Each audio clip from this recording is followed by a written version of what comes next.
Okay, I'm gonna do what I can with the light.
Good evening.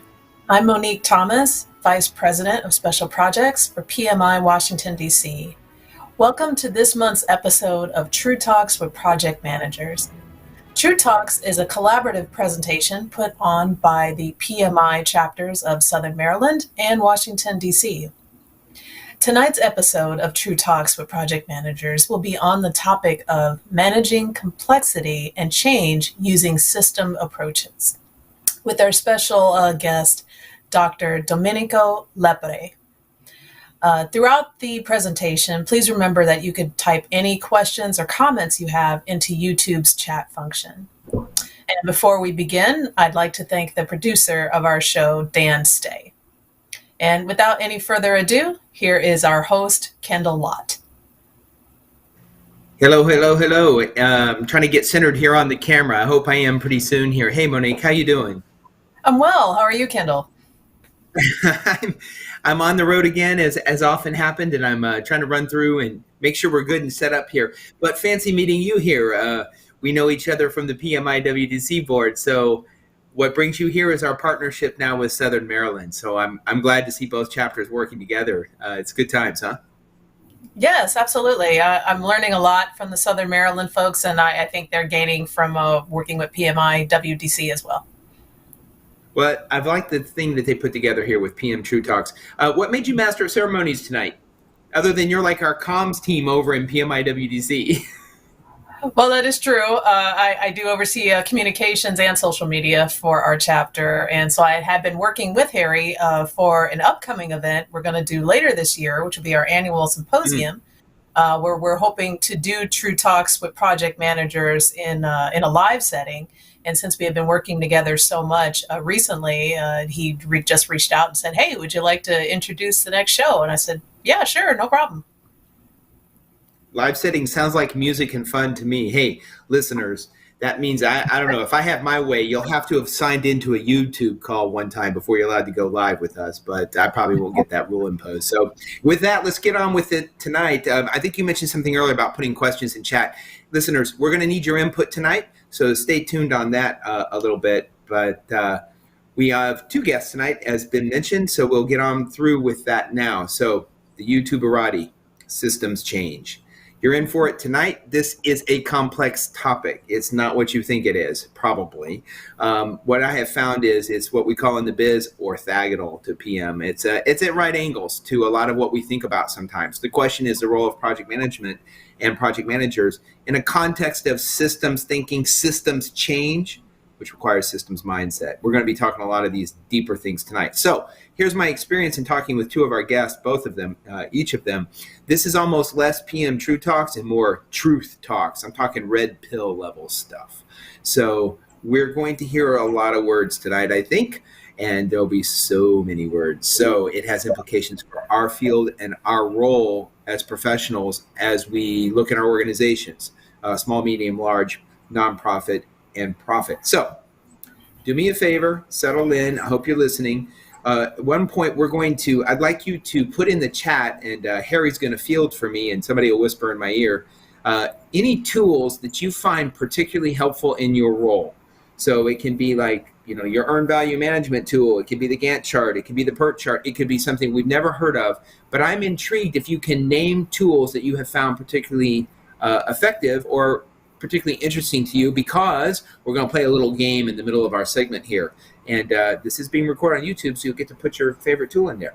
So with any luck, we'll have a couple tools here today. So with that, I'm going to bring up our first guest. As you heard earlier, Dr. Domenico Lapore. He's the CEO of Intelligent Management, an educator, a thinker in systems management, and a man out of Milan, Italy originally, now from Vancouver. Dr. Lapore, are you calling in from Vancouver? From Victoria, actually, which is the city capital of British Columbia. Okay, so you're coming in from there. And you are the co-author of the Decalogue. I think that went out in your bio that we just put up there. Was yes, one of the things yes. you've done. Yes, and it's the first so book I wrote. Yeah. What was the second book? It's called Sekel. Yeah. Yes, the Decalogue was the first book that I wrote with Oded Cohen from Israel in late 90s. Yeah. So that was based on the thinking of Edwards Deming and Eli Goldratt. So everyone should be aware that Dr. Lapore is a proponent of these large systems, these large thinking, a lot of this leadership that came from these two towering figures in the field of management. So before we get to your thesis about what we really want to talk about tonight, I was wondering from your perspective, what made you interested in these two men? Like, what was the curiosity that caused you to be engaged? What were you thinking about that you went, these are the guys?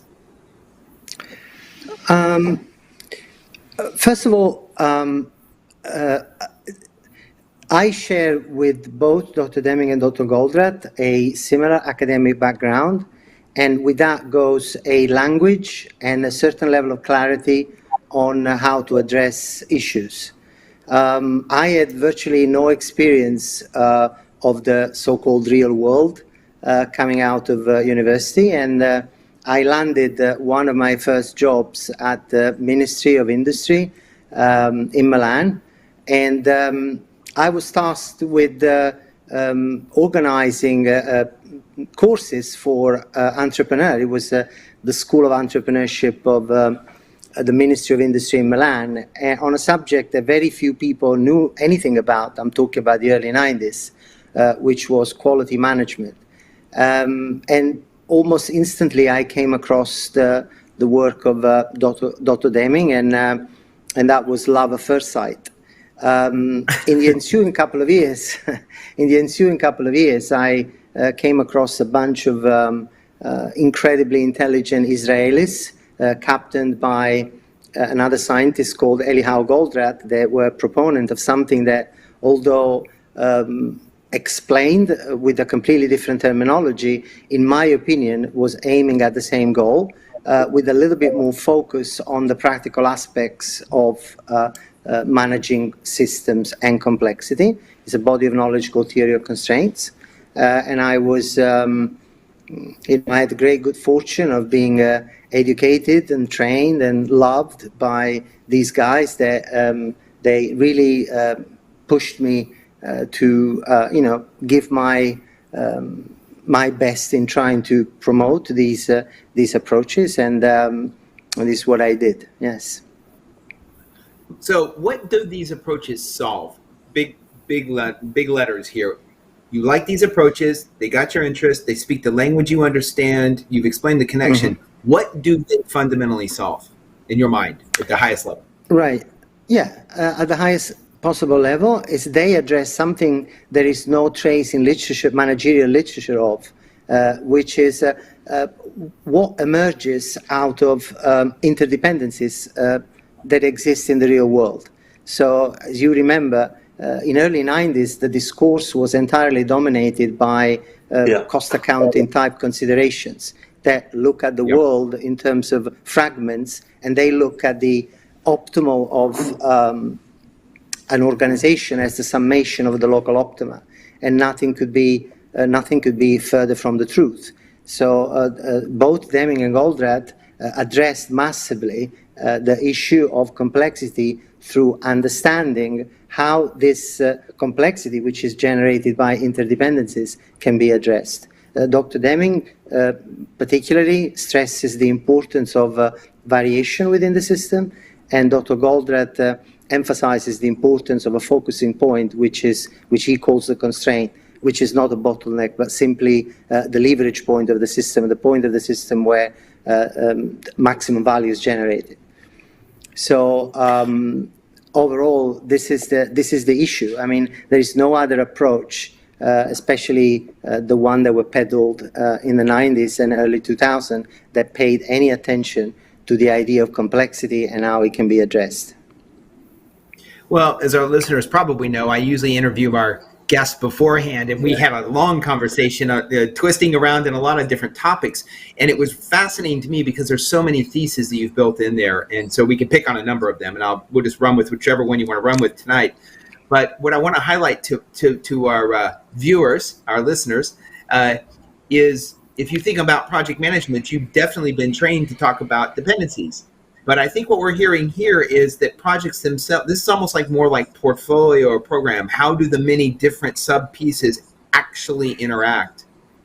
And it sounds like you used the word in the real world. In other words, it sounds like not so much of an academic planning. There's something about how we have to conceive this was what I took away from our conversation. Can you tell me what your underlying thesis is for this systems approach with project management? Tell us what it's about. There are a couple of Yes. Yeah, a couple of things, if I may. The first one is that in project management, I would like to emphasize that by far the most important of the two words is management, because organizations, all they do is to run projects. Otherwise, they wouldn't be making any money. So the emphasis is on management. And the second one is that in the real world, as you picked up, we deal with something that everybody is extremely familiar with, which is the finite capacity in terms of resources, in terms of competencies, in terms of machines that we can leverage. So if we want to do something in management, which is in the real world, we have to start focusing on what we really have available and how we have to manage it. And you mentioned big words, so let me pay an homage to my ancestors. Management is a word that comes from Latin, and is composed of manage, which comes from hand, and acting, which is acting with hands. That is exactly what management does. Management does practical things. And nobody before Deming and Goldratt had introduced the idea instead of thinking. So management should be about, how we think the organization of finite resources for a goal, which is what any organization should be doing. So when you just said that, I'm suddenly caught with a question for you, and I don't know if there's a good answer. Is it that our project managers need to conceive of more interdependencies that they're not even thinking of? Or is it that our executives need to start realizing everything needs to be more practical and we need to rely on our project managers more? What are you suggesting here? That project management's not big enough, or that nobody gets it and they're the masters here? What are we dealing with? I think that project managers, they really have the wrong end of the stick. I mean, they put in a box and in a situation where it's very difficult for them to affect any change. As you say, project managers should be the vessel for a different way, a more aware way of managing the resources that we have available. So I think that the burden should rest on the shoulders of the decision makers that should want from their project managers the ability to transform their ideas into reality. Unfortunately, the vast majority of the corporation, and the bigger the corporation, the more complicated it gets, they mired in a series of cognitive traps that many stem from wrong accounting, many others, especially the public one, from the gimmickry of Wall Street and short-term thinking. And there is this enormous gulf between, what operation really need to thrive and the way decisions are made. There is too much bean counting, There is very little attention to what truly matters, which is interdependencies and how these interdependencies, or as we like to call it, network of conversation, should be oriented towards the goal. Project managers, and that is their responsibility, I think they should rise to the occasion and start vocally claim for their role a bigger latitude and a different education in the way they manage the finite resources they have available. But that has to start from the top, from the boardroom. It sounds like you're suggesting that the field, the idea of managing projects which have end dates and end periods, is the real goal here, is the real vessel, but that the very nature of us having the title, the training, the certification, all that stuff, has given us tools that are kind of answering the wrong question. You talked about the wrong accounting, the wrong understanding of finite. Now I'm intrigued by that because I think every project manager, frankly, in my mind, to a fault, lives in a world of the iron triangle. That's what we're trained with, that gets talked about immediately when you start engaging in project management, which is about things being finite and in trade-offs. But it sounds like tools working with that are insufficient in your mind.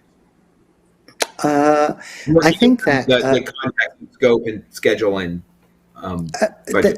The scheduling process is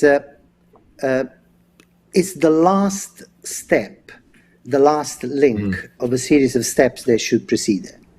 Okay, so connecting cause and effect with the minimum level of logic, the series of events that should conclude to the successful accomplishment of a project.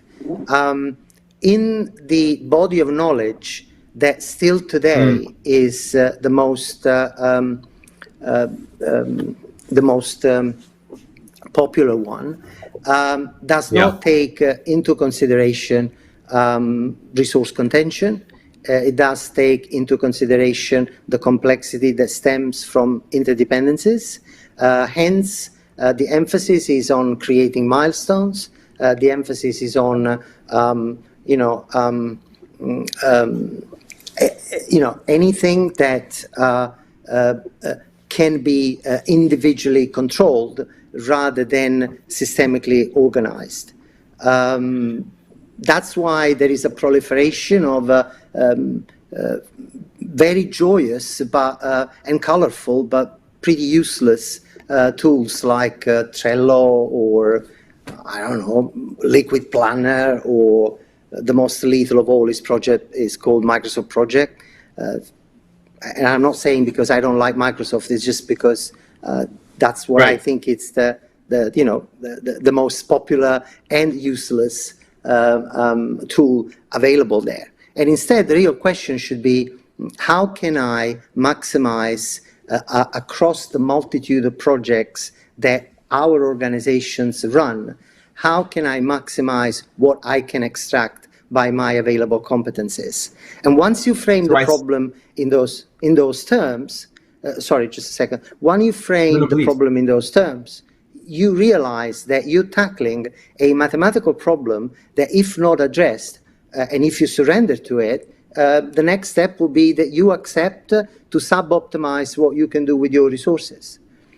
Unfortunately, or fortunately, the math available to address these issues has been known for, 200 years. But people don't use it because it flies in the face of the way profitability is calculated, and flies in the face of how we view our task of controllers, managers of the organization. The transition to complexity is, philosophically speaking, the transition from a world mired in fragmentation and in conflicts to a world of harmonization and synchronization. And in order to do that, you need an entire apparatus, a cognitive apparatus, and some science to back it up. There is no trace of that in any business school or any university for that matter. and certainly not because the knowledge is not available. It's because it's a precise choice that our normal linear thinking finds useful. Minds works in an economical way. We cut corners. And so unless we decide to tackle what we do in a much more evolved way, we will always end up reasoning in terms of pieces instead of how these pieces interact. Sorry. So, no, this is great. Thank you for laying that out. So in that thought, and you have laid out, it's driven by the top in your world. It's a leadership problem. So we'll grant that for a second.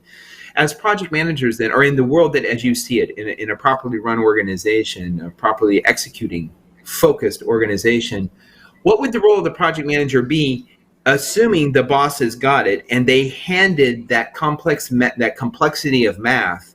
Would there still be roles for the vessels to be lined up against it? Oh yeah, absolutely. In other words, that you would still need a project manager to grasp that. It's just that we're not being handed the full dependency map. Is essentially it. I think that a war is fought by soldiers and young officers on the battlefield. But if these officers are not guided by competent generals and by a wise government, the war can never be won. So soldiers will always be fundamental in leading the transformation, but they have to be guided in the right way. And so I think that the role of the project manager would be to learn from the board, the C-suite, what is the network of activities that need to be carried out in order to maximize the goals that the company is trying to pursue.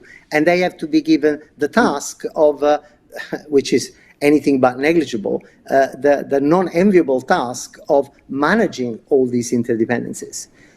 What I'm trying to say is that the project manager can do a fundamental work in the organization, but he can only do it, or she can only do it, only if the organization at C-suite level, at board level, it's cognizant, it's aware of the need for managing the only thing that really matters in an organization, which is the set of competencies. So management can become a dramatically simple activity if it's stripped of all the useless blah blah blah that is board parlance and C-suite lingo. And all I'm saying is that if a top manager were aware of how to translate his view of the organization into a coherent network of projects, the first thing that would occur to him is to see how he can leverage what he's got, instead of creating this chasm between decisions done in the abstract of a strategy to how the operation then has to be run. So there is a fundamental bridge that has to be created between strategic thinking and operation boots on the ground that doesn't exist today. So in that sense, we're kind of doomed.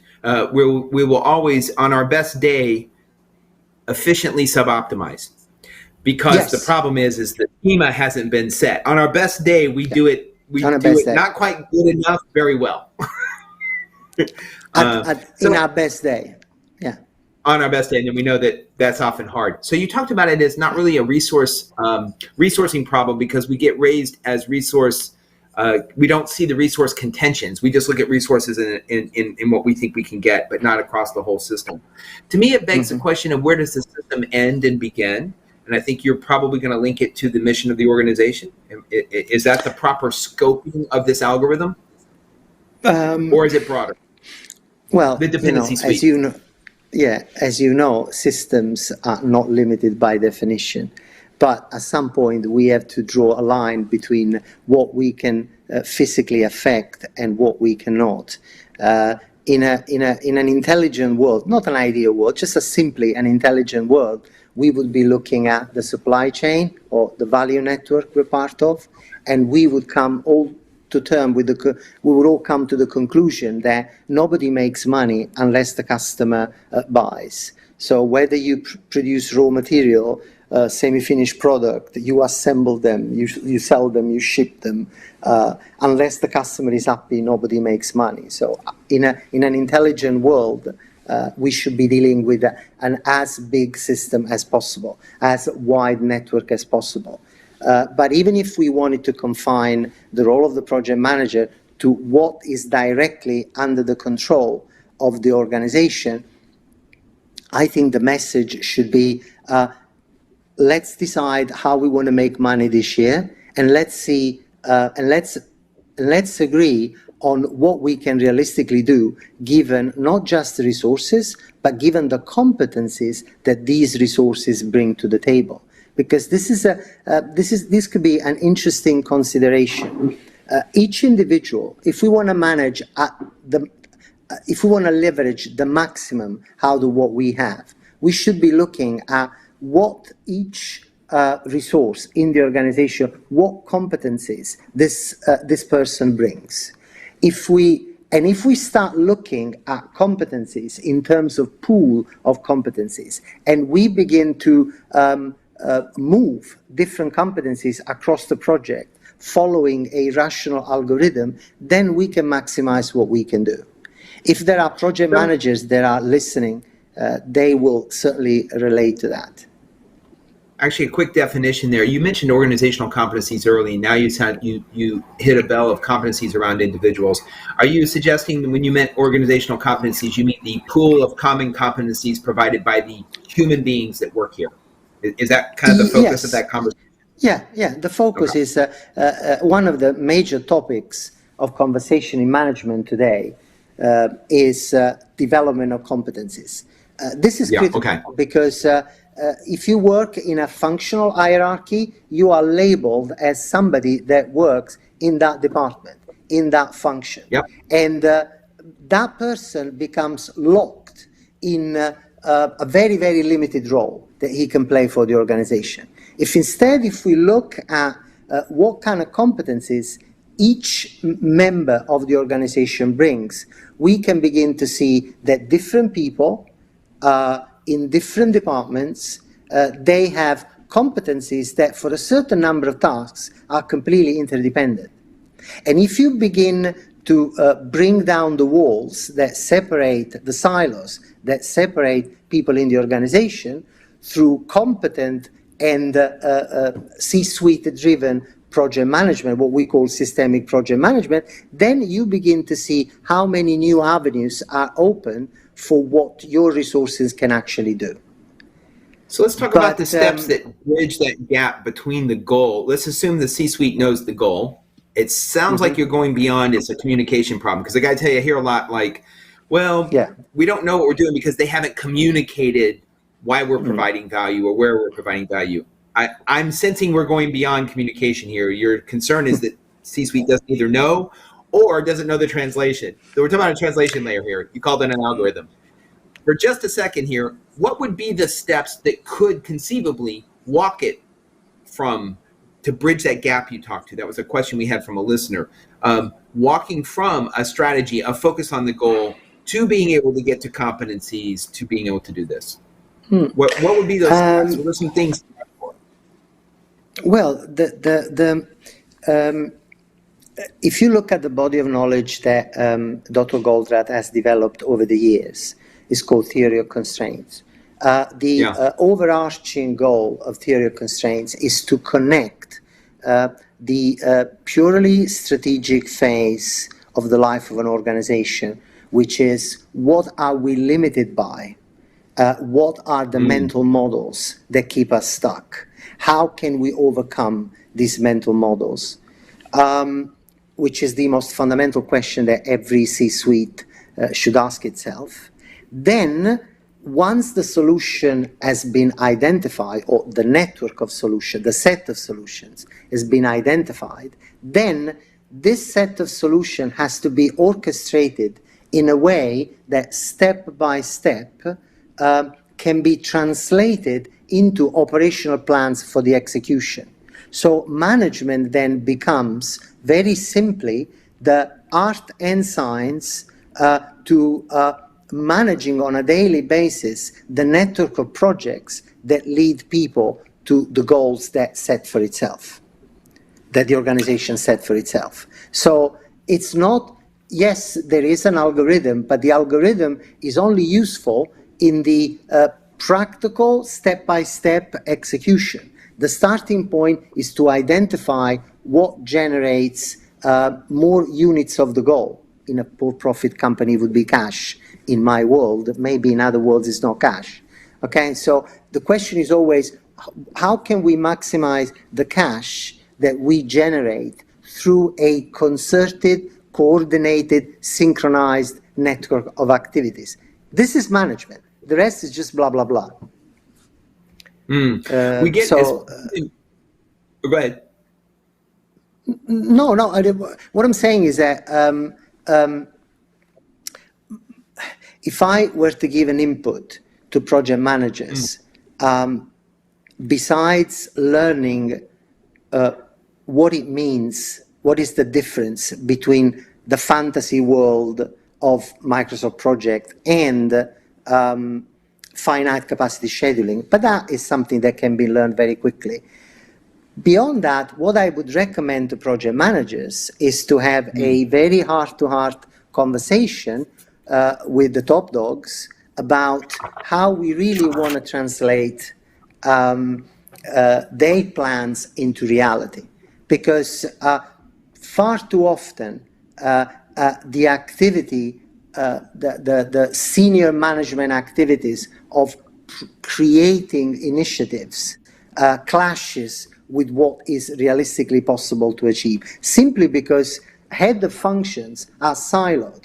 They silo as something that is in competition for a slice of the budget with another silo. And the CEO, more often than not, is a guy that tried to mediate in the fight among silos.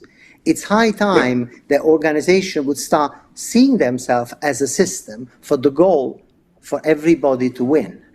So, but that requires, Kendall, it requires a shift in thinking that can be certainly fueled by more knowledge, but ultimately it has to happen because people begin to see themselves in a role that is different. Especially in America, people have looked at CEOs as the mighty giants that lead corporation. They know how to engage with Wall Street, and they make a lot of money. In reality, a CEO should be the guy that promotes the continuous empowerment of the people that work with him, with the goal of maximizing what the company can do. Away from any other consideration. Leadership is about servitude, is not about power. But this is very, very far away from the way corporate America set itself. You know, you're reading these days about the ludicrousness of some giant in the financial world that they want to bring their people back to the office simply because they want to boss them around. The idea of distributed work, the idea of an intelligence and empowerment of people in doing what they're capable of doing is very far from the people who are trained from conventional business school. This is a revolution, pretty much what Deming had to face when called upon by Japanese to reorganize the country. You know, we are in that kind of situation. You know, the tragedy of the financial crisis in 2007, and then the acceleration of digitization, and then now COVID, they're just exposing the inherent fallacy of the majority of the thought processes that people go to work with, especially top guys. So my heartfelt advice to project managers is to have really heart-to-heart conversation with their bosses, and ultimately, should they realize that there is no desire to change, just try and change position in the company or leave the company. Otherwise, they're going to fool themselves. And I'm sorry to sound pessimistic, because by nature I'm not. But the situation, project managers, if I may, are pretty much pummeling themselves into oblivious, into irrelevance, the way quality managers did in the 90s. So when quality came along, Deming explained very clearly, what was the role of quality, that nobody listened. So there was a sort of mushroom activity of creating standards and creating silos that were taking care of quality. That only accelerated the complete irrelevance of quality, which is not present at any level within any organizations. And project managers are doing the same. And there are organizations that flog diplomas, so they feel better about themselves. Okay, if we want to keep the existing business, how about teaching them how to really manage projects? I have so many thoughts in there. We're over the halfway part. We're gonna have to make a change, but I got to lay out a couple things. I'm wondering why I even have humans doing project management if we have the algorithm. I'm reminded of a phrase: in the valley of the blind, the one-eyed are king. Our poor project managers may be the kings in the face of all this blindness running around. And then the men who hold high places shall be the ones to start to mold a new reality closer to the heart. So. Good Canadian quote there, as a matter of fact. But I have one last question for you. I want to go just from a general perspective. Is this level of complexity that should be known in a way to arrange it with competencies and get people to see some things we are familiar with, the concept of dependencies, the concept of shared resources? I mean, you're really calling on a highly matrixed organization to the extent you use an organization that's already got structured roles, which is always the problem, right? Because the organization is like a proxy for how they think work is done. And we're saying the underlying template is wrong. So everybody pin on the word mindset change. Question for you though, is that level of complexity that you are saying is so important, is that actually knowable? Is that reasonable to say that's knowable? The level of complexity you're saying is really need to understand, because you've got emergent properties, you've got a lot of dynamic complexity. Is that, I hear the theory, but would it be possible, you said there's a lot of science on this, is it knowable in a meaningful way for an organization, and does the size of organization change this in a meaningful way? Well, absolutely. I mean, today the word complexity is used, misused, and abused by virtually everybody. Okay, I'm probably doing it, so tell me. Complexity is something that people who have the intellectual wherewithal to tackle. Nobel Prize for Physics this year has been won for complexity as applied to climate change.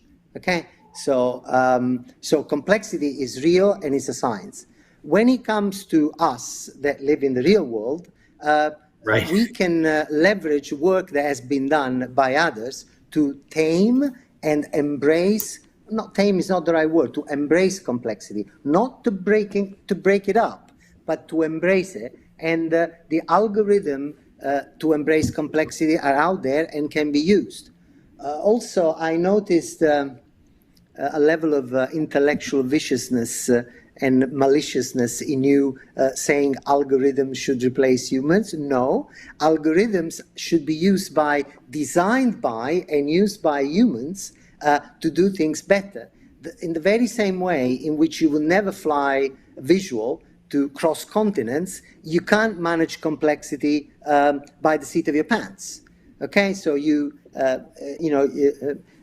Ms. Thomas is a war veteran and works for the U.S. Air Force, which has been one of the first organizations in the United States to embrace theory of constraints, to manage the complexity of their health system and to manage the complexity of their logistics.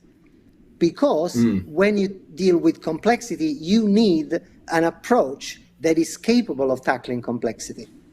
And the algorithm is just the end point of a chain of reasoning that at a certain point has to be translated into a series of actions. That's what a connected action, that's what an algorithm is. No, the answer to your question is you don't need to be an applied mathematician to be a project manager. You just need to understand what it means to orchestrate the work of available competencies, and perhaps you can benefit from a tool, as you like to call it, that can support that. So it sounds like we don't have the right tools, and I think we're going to have to move on to the next part. And what I'm suggesting in there is I think the act of taking action is going to involve human interaction, and in the sense that there's a whole communication and behavioral level, because no matter how we see the dependencies and how we see tasking, things happen where people are just personality-wise going to make a shift, or on the day, we're biological mechanisms, I think, and I think that changes some of how we have to act. But it sounds like what you're suggesting is the call is to leadership to hand us a better script, and that we should then operate against a better script about how this is seen. So it sounds to me like if I even call out and throw out to you PERT chart, which is designed to show dependencies and how things interact, you're just going to scoff maybe. I don't know. Is a PERT chart too simple? Is that the right idea? If we had a PERT chart in 3D, would that solve the answer? Well, it depends how you build the PERT chart. If you start asking yourself, what are the obstacles, and then you find a plausible solution to that obstacles, then you start having a well thought out network of in our language are called intermediate objectives that you can achieve. But there has to be some reasoning before that. But then the problem becomes, how do you execute on those elements of the PERT? So in other words, what is the set of actions that accomplishes the element of the PERT? But most importantly, how you put them together, how you, we say, schedule them. Okay, so what is then the way for you to give a metric to the topology that the PERT represents? So when we move from topology to metric, then just like in math, you need to add in the conversation how this metric is going to impact the execution of the project. So, yeah, and this is the concept of system change. Go ahead. No, just project management was developed by the military 200 years ago, and it hasn't changed since until 97. So when Goldratt came onto the scene and he proposed the new algorithm, he found an incredible resistance because human mind is economic. So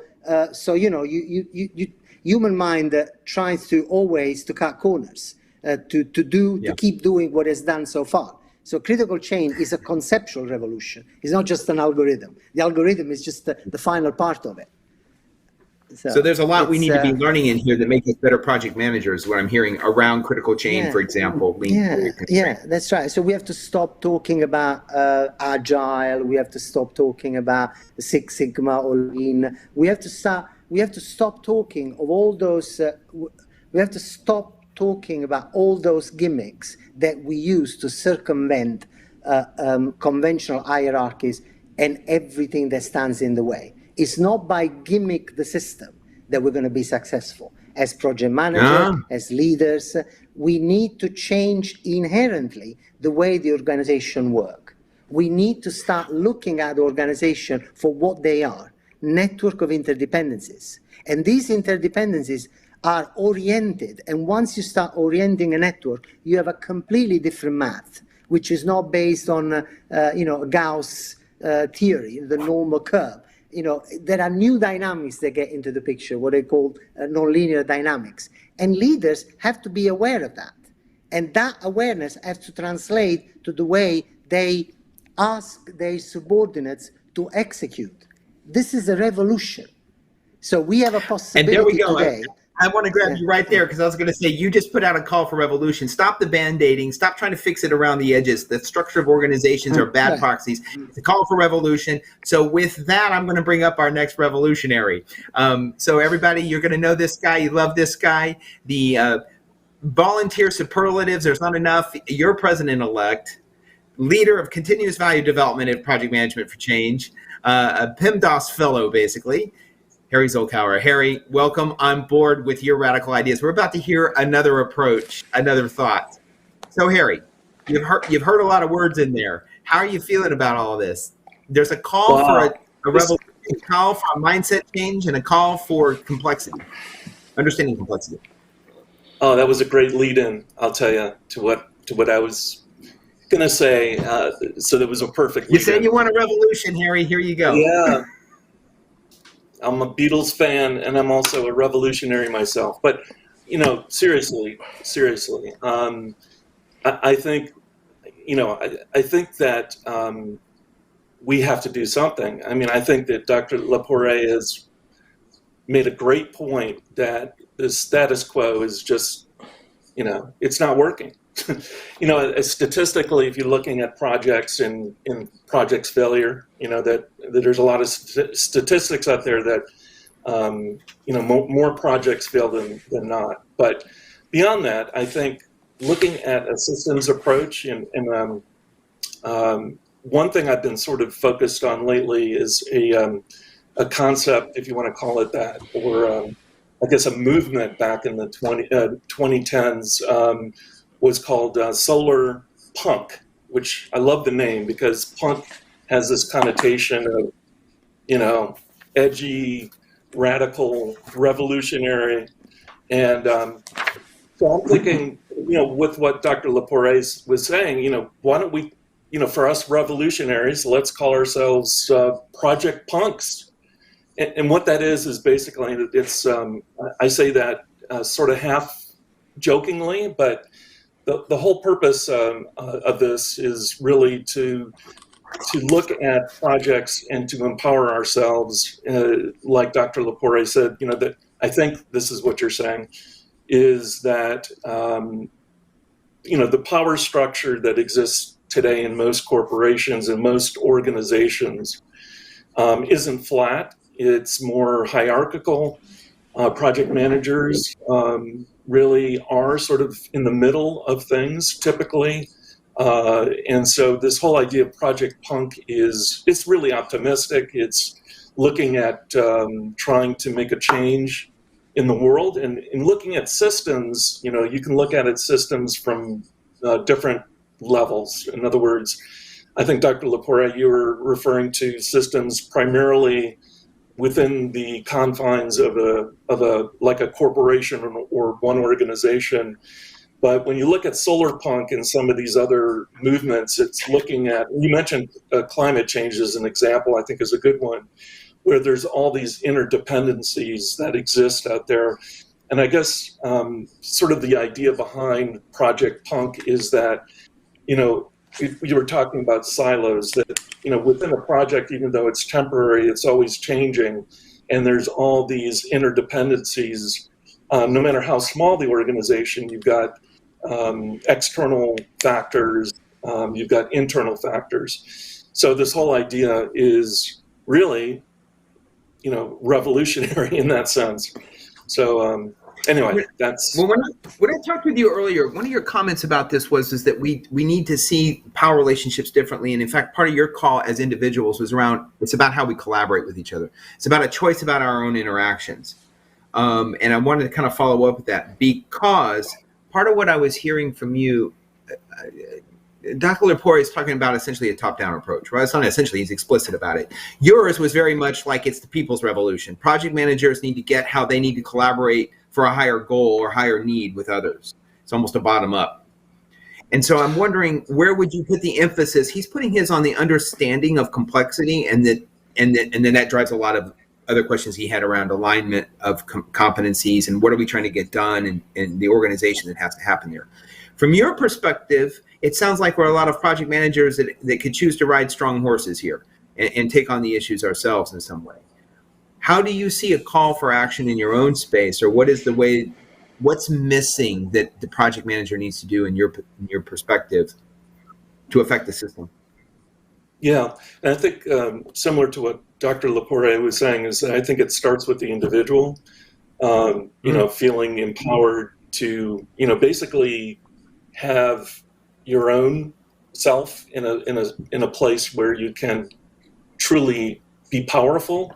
And the definition of power in my mind is being able to act and to make a difference, to make a change. So I think it starts with yourself and being able to change yourself in such a way that you can do good outside of your own little world. But it starts with yourself, I think. And then beyond that, it's your daily interactions with your team, your the people that you interact with. And I think that, as your, interactions and interdependencies with other people develop, it's how you act on a day-to-day basis that starts to make that change. I think maybe where there is a little difference between what we've been saying, I think that project managers are leaders, and we can affect change. And I think maybe it's a question of to what extent that we are empowered to make those changes.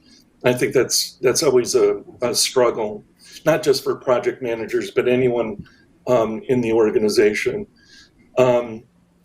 So I think really ultimately it's incumbent upon us to get our act together and to be a role model for other people, and then live life as as a good citizen.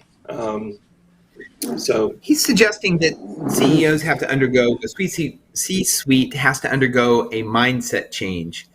For you, it sounds like you're saying the project manager goes through a mindset change. What is the call then? Is it to understand the large, I mean, they're both around this dynamic that there's many interdependencies and things are in constant kind of motion. What would you have project managers? I mean, you're a leader of a chapter. You have a lot of project managers that affiliate in your space. You have them in your company, no doubt, as well, from where you're working. How would you see that work out at a behavioral level? What does it mean for them to start changing the mindset? Yeah, I think it's having the courage to speak up and to voice your any concerns or opinion to those that are that are higher up. It was funny. I was thinking that you were talking about various quotes and sayings, and the emperor wears no clothes. And sometimes you have to say this. A lot of people don't say anything that if the CEO is wearing no clothes, we have to say something. If you think we're going in the wrong direction. So I think it really is, it's a gutsy thing sometimes. You have to, speaking truth to power, there's been a lot of discussion about that. I think it's really taking ownership and having the courage to speak your mind when you think that things should be different and should be changed. But I think even outside of that, if you're working in a corporation, a large or small corporation, even beyond that in society, where it's when you're looking at systems, when you're talking about an ecosystem, you're within a larger framework or a larger part of a system. So, the definition of a system is really, it's I think it's complex because there's a lot of interdependencies.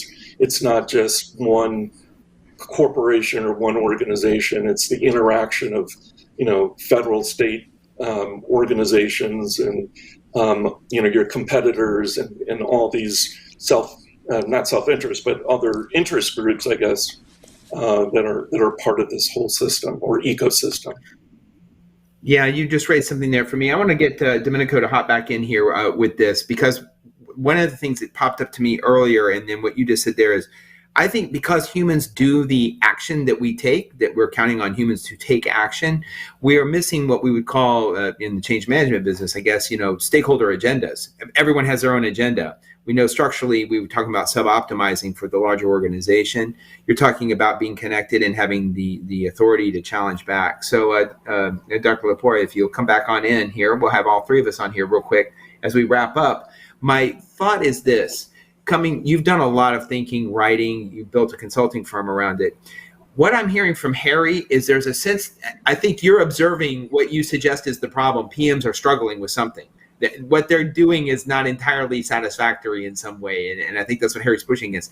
How do you see his intuition that something's up there, right? You're coming at it almost analytically, and he's got this call that we're intuiting we should be asking better questions and bigger questions. What is the role of intuition in this? How do we stimulate the curiosity and the sense? How do we take action on the sense that something's up and we should be reaching higher? How do you address that when you're dealing directly with humans who are involved in your system and your way of thinking? I think I'm very ill-equipped advising people that are mid-tier managers in an organization like the project managers, because in my professional activity in the last 30 years, I exclusively dealt with decision makers.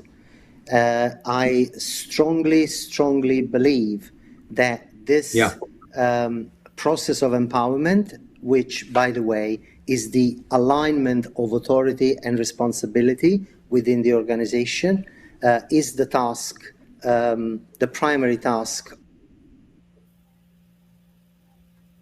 So if this empowerment doesn't exist, if the leaders of the organizations are not sold on the idea of looking at the organization as a network, there is a mounting level of frustration that project managers will experience. But in order to be completely pragmatic about the question, how about exposing project managers to the real thing? So how about taking a select group of project managers and ask them to start looking at managing the projects in a different way? Because what we are going to experience if we do that, and this is a predicted effect, TOC and Deming are rooted in a epistemological stance on management. So the essence of management is prediction. My easy prediction is that if we select 10, 20 project managers desirous to view the world in a different way, that have, just to quote Harry, self-empowered themselves and undergone a process of personal transformation, when we expose them to the validity, not the truth. This is science. We're not seeking the truth, that religion. But when we expose them to certain level of validity, they either won't come back and they will start a revolution, or they will decide that they're not interested in validity because they can't lose their health insurance. You're in America, so you're free it's a threat. You're the land of the free, so you don't need a state providing healthcare. You can buy it. Okay, you're free to buy it, right? So, so it's. Hey, let's don't even get into political systems, which absolutely sub-optimized. I just would like to add that Maryland has a lot to teach to Washington, especially in terms of quarterback. Maryland has one, Washington doesn't. So something that you said to me before, and I think all of our PMs can feel comfortable with in their pain, is that the problem of being a PM in a functional org is that it doesn't ultimately ever work, in that we're always dealing with everything being late or not relevant when it's delivered. Like somehow somebody changed the rules, the so-called move my cheese. We run into this problem where everything is such a struggle as opposed to smooth flowing, is my sense of the things. Harry, what's your thought on the role of a PM in an organization as we make this change? Because we're going to wrap it up right here from what you heard. What's the challenge? You want to find 10 or 20 PMs in Southern Maryland to sit down and hash something out for an organization? I'd love to do that, and probably need some consultation with Dr. Lepore on how to go about doing that. Fascinating. A volunteer organization that optimizes. Well, we could use it in volunteer space because we have no resources. I mean, that's the problem, right? We have no cash resources. We have human competencies. And to me, that is one of the enlightened things that I heard here today. If I could focus on that network effect around human competencies, that would be so much of a beginning way of at least beginning to think about it. So with that, I think I'm going to have to leave it here as a wrap for everyone. This is a hard conversation because there's so much to it that needs to be explained and experienced more, I think. With that, though, Dr. Lepore, how can people get hold of you? They should log on to something, follow you on LinkedIn. Where's the place to learn stuff you're challenging us with? We have always invested an inordinate amount of time to communicate what we do. So consulting is one of the things that we do. but we are organizational scientists at heart, so we like to share everything that we have. So what I would recommend, besides looking at our website, which is beautiful, done with lots of love, which is intelligentmanagement.ws, I would recommend the project manager to go on essential.com. Where every answer to their burning curiosity to understand how to do their job better in terms of managing projects are there, are available, they're free, they read, they have a password for the software, they start putzing around with it, they realize the difference with what they have, and then they're in front of a decision. But remember, validity and knowledge, they come with a price tag, which is a burden, the burden of responsibility. So my affectionate kick in the ass to project manager is get real, understand what you really do, okay? And if what you do doesn't make any sense, stop doing it.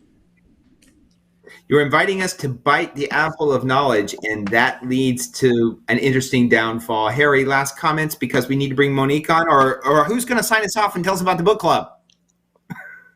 Monique, why don't you segue to Monique? Do you mind?